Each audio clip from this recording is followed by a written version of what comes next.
Qué gusto saludarles nuevamente. Hoy queremos darle continuidad a lo que hablábamos el día de ayer. Recordemos que ayer quedamos en algunas preguntas que ustedes nos iban a responder, y es si creen que realmente era la voluntad de Dios, o cómo ustedes saben que es la voluntad de Dios si debemos migrar a otro país, y hablar de que si realmente era la voluntad de Dios que Elimelech migrara, ¿no? Sí, vamos a contestar esa pregunta que dejamos ayer de cómo sabemos nosotras bíblicamente que realmente esta decisión estaba fuera de la voluntad de Dios. Así es, entonces podríamos considerar que Elimelech tenía tres decisiones enfrente de él para tomar, tres decisiones sobre la mesa. Y si Dios era su rey, realmente él debía atesorar los consejos que Dios le daba, en ese caso en las leyes, hoy en día a nosotros en su palabra. Considerar la dirección de Dios para tomar la decisión. ¿Y cómo nosotros podemos tener la dirección de Dios para tomar decisiones? Y principalmente podemos decir que es en su palabra. No podemos decir Dios me dijo o creo que esto es lo que Dios quiere que yo haga, pero ni siquiera he leído la palabra de Dios. Creo que realmente la voz audible de Dios es la palabra de Dios, cuando leemos la palabra de Dios. Y si nosotros queremos saber si lo que estamos haciendo, lo que estamos a punto de hacer es la voluntad de Dios, entonces definitivamente es en nuestros tiempos de intimidad, cuando leemos su palabra y cuando tenemos oración, cuando estamos en oración con el Señor, ¿no? En ese momento es cuando Dios confirma nuestros corazones, cuando estamos descubiertos delante de Él, cuando buscamos su dirección realmente. Y creo que pudiéramos decir que es el punto más importante al momento de tomar una decisión. Emily, y sabes que creo que algo que nos pasa en la actualidad, como decías ahorita, que pues la Biblia es nuestro manual, pero creo que muchos, aun siendo creyentes, ven la Biblia como un simple libro, como un libro antiguo, pero no lo ven como ese manual de vida, y dice la palabra que todo pasará, más su palabra no pasará. Es decir, que la Biblia, esos principios que el Señor nos ha dejado, siguen vigentes para nosotros hoy en día. Sí, y también creemos a veces que la oración es como, bueno, voy, dejo todo, pues, Señor, quiero hacer esto, estos son mis planes y esto es lo que quiero que esto salga de esta forma, y realmente esa no es la manera correcta de orar. Y Santiago dice, pedí y no recibí porque pedí mal, pedí para vuestros gustos y deleites. No sé si en ese tiempo Elimelech tuvo una oración, no sé si Elimelech hablaba con Dios pidiéndole dirección, pero imagínate que, Señor, yo quiero irme a esa tierra porque allá hay abundancia de pan. O sea, si esa es tu principal razón, abundancia de algo, si tu principal razón al momento de orar es porque quieres tener más, no queremos decir que no queramos una estabilidad, pero si la razón que mueve tu corazón, el motivo de tu corazón es porque quieres abundancia, es porque quieres para tus gustos y deleites, probablemente no obtengas la respuesta que estés esperando. Y buscar la dirección de Dios en oración es precisamente eso, es saber si esto es lo que Dios quiere o no para mi vida. A ver, la segunda opción que Elimelech podría tener sobre la mesa era esperar en Dios, que también es muy importante. Recordemos que lo que hablábamos al principio, este periodo cíclico donde el pueblo pecaba y luego el pueblo se arrepentía, clamaba y Dios intervenía. Es posible que Elimelech haya sido testigo de esto, de que era un Dios misericordioso, que cuando su pueblo clamaba, Dios intervenía. Y esperar en Dios entonces era algo que no le iba a fallar, era como esa decisión que no le iba a fallar. Señor, aquí hay hambre, tú sabes la necesidad por la que estamos pasando, pero voy a esperar en ti, como dice su palabra, pacientemente esperé a Jehová. Y el no esperar, el a veces acelerarnos a tomar decisiones puede llevarnos a una decisión equivocada, y no solo eso, sino desastrosa también, porque nos mueve el miedo, nos mueve la angustia, nos mueve entonces ¿para cuándo? Y quizás eso puede llevarnos a tomar decisiones que están muy lejos de la voluntad de Dios. Sí, y algo que nos pasa en ese punto es que somos impacientes. Entonces es difícil decir pacientemente esperé en Jehová, porque a veces no queremos esperar. A veces queremos orar y ni siquiera esperamos la respuesta de Dios y hacemos ya lo que queremos hacer. Pero es interesante porque la palabra nos dice que sus pensamientos no son como los nuestros, son mucho más altos y Él puede ver mucho más allá de lo que nosotros podemos ver con nuestro pensamiento limitado. Amén.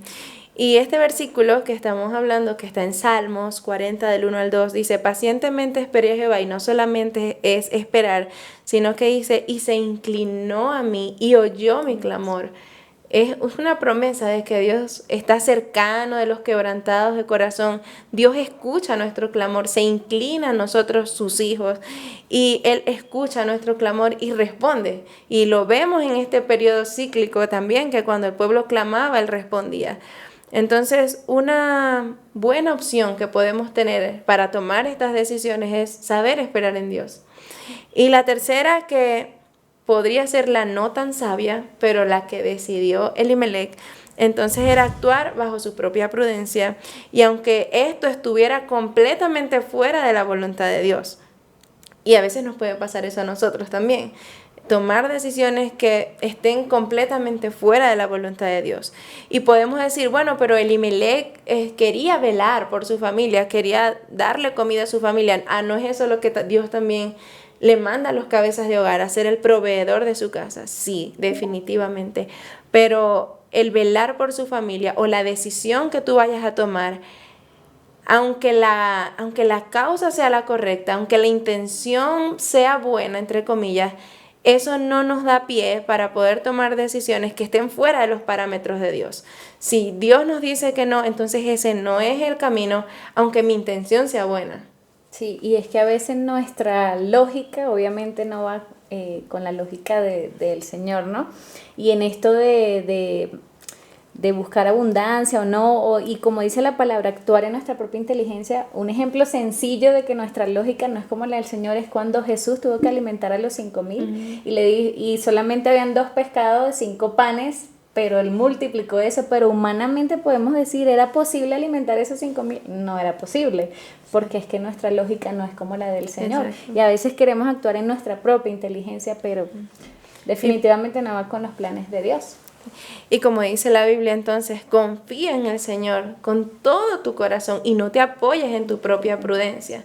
Cuando yo creo que yo sé más que Dios, vamos a tener problemas.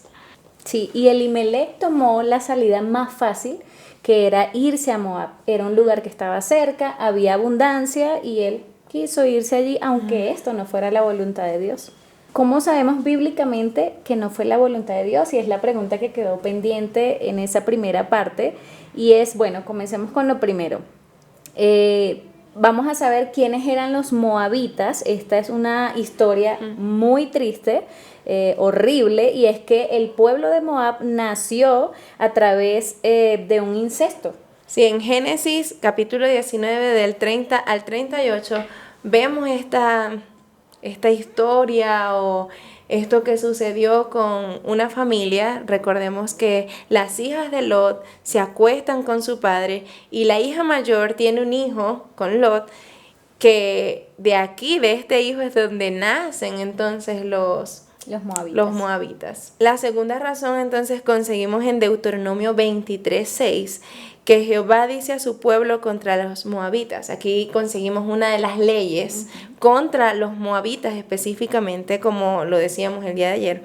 No procurarás la paz de ellos, ni su bien en todos los días para siempre. Y evidentemente una persona, y nosotras lo sabemos también, una persona que decide emigrar, que decide irse a otro país, no va a querer que ese país tenga problemas económicos, ni tenga problemas en el ámbito de la salud, ni hayan guerras, ni hayan conflictos. Obviamente, cuando uno toma la decisión de irse a otro país, uno anhela, uno quiere que el país esté bien, que el país fluya, que en el país haya abundancia. Y Dios le dice específicamente a ellos, no procurarás la paz con ellos. Y vemos como Elimelech falla también en esta. Incluso en otros versículos vemos que Dios prohíbe la entrada de los moabitas al templo. Así de grave era el asunto con los moabitas. Vemos la seriedad de esto. Dice en Deuteronomio 23:3, dice, no entrará monita ni moabita en la congregación de Jehová, ni hasta la 10ª generación de ellos. No entrarán en la congregación de Jehová para siempre. Este aspecto es súper interesante porque cuando nos vamos a otro país, estamos propensos a transculturizarnos, ¿no? Porque poco a poco vamos agarrando costumbres de ese país, la forma de hablar, cómo hacen las cosas. Entonces, era un tema interesante o preocupante de que Elimelech se haya ido a Moab, porque él estaba expuesto también a adoptar diferentes culturas de los moabitas, a adoptar diferentes prácticas que no agradaban a Dios para nada. Esto también es muy importante para nosotros en nuestro contexto actual, porque a veces creemos que no está mal frecuentar lugares con nuestros amigos, que sabemos que son lugares donde se practica el pecado. Y no, Dios no nos dice como que no tengan amistad con personas que no son cristianas, porque realmente debemos ser luz para ellos. ¿Y cómo vamos a ser luminares entre luminares, no? Pero sí tenemos que tener mucho cuidado y ser muy sabios al momento de los lugares que frecuentamos, las amistades que tenemos, ¿no? Y para esto tengo un versículo que está en 2 Corintios 6:14 que dice: no participen en nada de los que hacen los que no son seguidores de Cristo. Lo bueno no tiene nada que ver con lo malo. Tampoco pueden estar juntas la luz y la oscuridad. Interesante este versículo, y nos gustaría que ustedes nos respondan esta pregunta en los comentarios. ¿Como cristiano podemos frecuentar lugares donde se practica el pecado libremente? Es muy interesante, y para tener en cuenta cada vez que tengamos que socializarnos con otros que no son, no buscan ese proceso de santificación como nosotros, los hijos de Dios, ¿no? Y podemos verlo ligeramente, pero la palabra nos dice que el sabio o el prudente ve el peligro y se aparta. Pero el insensato sigue y recibe las consecuencias. Amén. Vemos que este pueblo pagano, que desde su inicio, su origen fue pecaminoso, como lo dijimos ahorita, fue enemigo de Dios y también enemigo de los estatutos de Dios. Además, este pueblo incitaba al pueblo a pecar, y es lo que estamos hablando. Cuando nosotros nos codeamos de personas que no aman a Dios, que no conocen a Dios, quizás pueden tratar de seducirnos, y en vez de nosotros más bien atraerlos a la luz, pueden ellos más bien llevarnos a convivir con sus prácticas, ¿no? Y a llevarnos a practicar también su pecado. Y por eso también la Biblia dice que las malas amistades corrompen las buenas costumbres, y por eso tenemos que estar atentos a lo que nosotros queramos hacer. Y dice Números, que es una prueba de ellos en esto. Números 25 del 1 al 3 dice: mientras Israel habitaba en Sittim, el pueblo comenzó a prostituirse ¿con quién? Las hijas de Moab. Con las hijas de Moab. Y estas invitaron al pueblo a los sacrificios que hacían a sus dioses. Y el pueblo comió y se postró delante de sus dioses. Así Israel se unió a Baal Peor, y se encendió la ira del Señor contra Israel. Y aquí podemos decir: el que crea estar firme, mire que no caiga. Porque a veces creemos que, no, pero yo no voy a hacer eso, no, yo amo al Señor. Pero el convivir con eso puede llevarte, como le pasó a Israel, a practicar los pecados que hacen las personas con las que nos rodeamos. Sí, y es lamentable porque la palabra nos dice que ellos se conviertan a ti y tú no te conviertas a ellos, y lamentablemente muchas veces somos nosotros los que terminamos influenciados y no las demás personas por la luz de Cristo que está en nosotros. Amén. Y entonces después de esto podemos decir: ¿era realmente Dios el Dios de la vida de Elimelech? ¿O es realmente Dios el rey de nuestras vidas? Pues si esto es así, realmente el temor de Dios nos llevaría a obedecerle más y a tomar sabias decisiones. Entonces podemos ver en esto que hubo un descuido de Elimelech en cuanto a la ley de Dios, y cuántas veces nosotros descuidamos la palabra, y eso nos lleva también a tomar decisiones equivocadas, porque es que no estamos caminando a la luz de la palabra. Dice también la Biblia que es lámpara a nuestro caminar, pero si no estamos pegaditos ahí a esa lámpara, ¿cómo vamos a estar digamos, caminando en luz y tomando buenas decisiones? Es bastante complicado. Entonces Elimelech fue directamente en contra de los mandatos de Dios. Y hoy, ¿será que las decisiones que hoy estamos tomando y que tú estás tomando están yendo de la mano de Dios? ¿Están siendo directamente guiadas por los principios que el Señor nos deja en su palabra? No necesariamente las decisiones que están bajo la voluntad de Dios va a ser lo que yo quiera o lo que me gusta, y ahí está otra parte interesante de la voluntad de Dios. Dice la Biblia en Proverbios 3, 5, 8: fíate de Jehová de todo tu corazón y no te apoyes en tu propia prudencia. Reconócelo en todos tus caminos y Él enderezará tus veredas. No seas sabio en tu propia opinión, teme a Jehová, apártate del mal, porque será medicina a tu cuerpo y refrigerio para tus huesos. Y así como Elimelech, como lo estamos viendo, tomó decisiones bajo su propia prudencia, de acuerdo a su propia opinión y de acuerdo, o mejor dicho, fuera de la voluntad de Dios, queremos invitarte también a que tú puedas aprender a tomar sabias decisiones, como lo decíamos, apegados a la palabra, a esperar en ese tiempo prudente que debemos esperar. Y que tus decisiones puedan estar sujetas a la voluntad de Dios. Esto es lo más importante. Decía una amiga cristiana también que nuestra felicidad se encuentra en el centro de la voluntad de Dios. Si no estoy en el centro de la voluntad de Dios, no hay éxito, no hay felicidad, no hay placer. Así es, así que te invitamos a que en estos próximos días tú puedas reflexionar y pensar, ¿realmente las decisiones que estoy tomando están bajo la dirección de Dios? ¿Realmente estoy actuando bajo sus parámetros y me estoy dejando guiar por su palabra? La próxima semana conoceremos a otro personaje muy importante, un personaje clave en esta historia, y es la esposa de Elimelech, Noemí. Bíblicamente veremos si lo que Noemí hizo al seguir a su esposo era bíblico o no.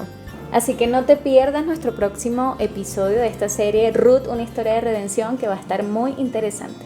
Los esperamos y muchas gracias por acompañarnos hasta acá. Dios les bendiga.